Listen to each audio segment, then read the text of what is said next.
Hi YouTube, it's Mama Jo Dawn, and it is pumpkin carving season, so most of us have pumpkins in our house right now, and because I have a 2-year-old, I thought I would share with you guys some of the frugal ways that we are using pumpkins to create some fun sensory educational activities for toddlers. One thing you guys know about me by now, probably if you've been on my channel a while, is that I don't have a lot of money, so I try to do everything as frugal as possible. So all of these activities can be created with items from the Dollar Tree. First activity, all you're going to need is a box of push pins. This activity does require some supervision, and you'll kind of just have to determine whether or not you think your child is careful enough to do this. I am one of those parents who kind of steps back and allows my child to do things that may be considered dangerous in a supervised way. And so this is basically what we're doing is we're taking a box of push pins and I am allowing her to push them into the pumpkin and make her own design. I hand the push pins to her to where she gets the flat end and she's not reaching into a bunch of sharp ones. This is a really good activity for fine motor skills. It really allows them to practice using their hands in a really detailed way. With kids who are a little bit older, it would be a good idea because it's a way that they can kind of create a jack-o'-lantern face without actually using a knife, which is a little bit more dangerous of an activity, but it still kind of gives them a way to decorate and create their own jack-o'-lantern without needing your help. The next activity, you're going to need a kitchen knife and these wooden dowels, which can be found in the crafts section. So to set this up, I'm just taking a paring knife, sticking the tip in and kind of spinning it around to carve out a little bit of a hole, but it gets thinner as it goes down, which keeps the dowel in place. Then I'll just take the dowel, stick them in and kind of get them going.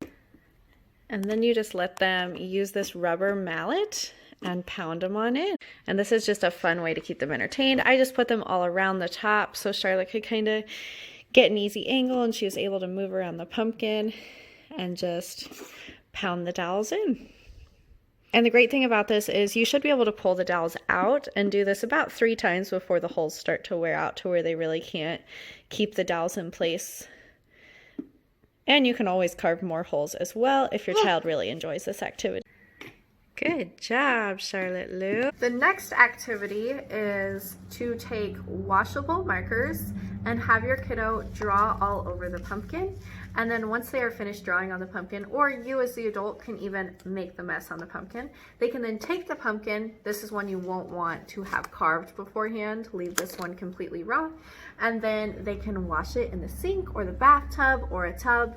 You can use washcloths, you can use scrubbers, you can use sponges, whatever they want to clean it off with. And because these markers are super washable, they are very easy to get off with just a little bit of wiping and water. And this is something that Charlotte really enjoys. We have already done this so many times. Coincide with drawing on the pumpkin and then washing it off. If you want something a little bit more permanent, one thing I love about the Dollar Tree right now is they have so many painting supplies. Let me grab everything that I got here. But you can use, they have all different colors of paint. I thought black was really cool because it kind of gave it that spooky jack-o'-lantern look, but you can get absolutely any color. They have paint brushes, they have these little containers, perfect for painting pumpkins, and these acrylic paints do stick on the pumpkin really well. For the next activity, all you're going to need is a kitchen knife again, and then the seeds of the pumpkin itself. So for this activity, I've cut slits in the pumpkin in different directions, and then I've fried up some pumpkin seeds for about 15 minutes, basically just to make them really hard. I did put a little bit of dye on them, but then I overcooked them, so you can't see the dye very well. And this activity basically just allows the kiddos to try and match up the shapes. You know, the slits are cut in different directions, so it does take a little bit of practice for them to poke them through the holes. And just a little way to keep kiddos busy. I got it. Good job.